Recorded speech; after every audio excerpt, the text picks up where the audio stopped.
A light rain fell over the city, creating shimmering reflections on the large windows of the Montero mansion. Leonardo Montero, a billionaire in the real estate industry, stood leaning against the balcony of his office, a glass of whiskey in hand. He had everything money could buy: cars, trips, mansions, women who desired him. But the emptiness inside seemed to grow each day. That morning, the manager introduced the new employee. "Mr. Leonardo, this is Isabella, the new maid."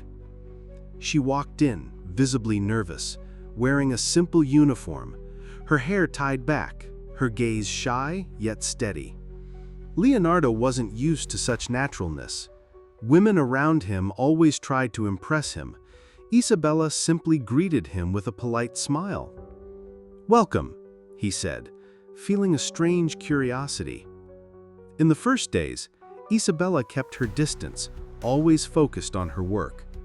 But Leonardo, almost without noticing, began to watch her. One day, she entered the office to tidy the desk and accidentally spilled coffee over some documents. "I'm so sorry, sir.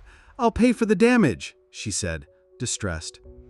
"Don't worry, it's just paper," he replied, with a slight smile. Her honesty intrigued him. There was no exaggerated fear, just a genuine apology. One afternoon, Leonardo saw her sitting in the garden, quietly crying. "Are you okay?" he asked.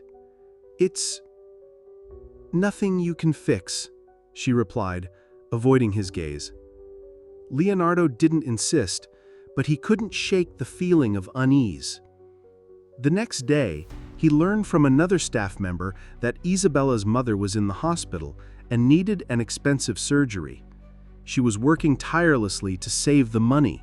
Leonardo began finding excuses to talk to her. He'd ask her opinion about flowers for the living room or whether she had eaten. Slowly, the distance between them began to shrink. One stormy night, the power went out. He went down to the kitchen and found Isabella making coffee by candlelight. They sat at the table and talked for hours. He felt something in her that drew him in, something real, far from status or appearances. A few days later, Isabella tripped on the stairs, carrying a bucket of water. Leonardo, passing by, caught her at the last moment. Their faces were just inches apart. Without thinking, he kissed her. She quickly pulled away. "This can't happen." "Why?" he asked. "Because I'm your maid, and your world isn't mine." What Isabella didn't know was that Carla, Leonardo's ex-fiancée, still lingered in his life. When she found out about the kiss, Carla went to the mansion and in front of everyone accused Isabella of being a gold digger. Humiliated, Isabella resigned and vanished. Leonardo tried to call her, but her phone was disconnected.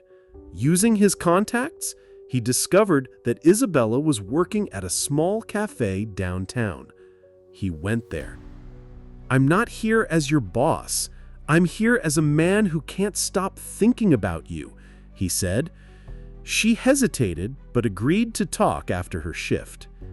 Over dinner, Leonardo confessed, "I paid for your mother's surgery." You did that?" she asked, shocked. "Yes, because I can't stand seeing you suffer." "That changes everything, but it also scares me." Carla didn't give up. She sold photos of Leonardo and Isabella to the press, claiming Isabella was a millionaire hunter. The story spread quickly, and Isabella decided to walk away to protect him. "I don't want to be the reason you lose everything," she said. A month later, at the hospital where her mother was recovering, Isabella was surprised by Leonardo's presence. He held flowers and looked at her with the same intensity as the first day. "I don't care what they say. I love you, Isabella, and I want you in my life forever." She smiled through tears and embraced him. The kiss that followed sealed not just an unlikely love, but also a future neither of them had dared to dream of.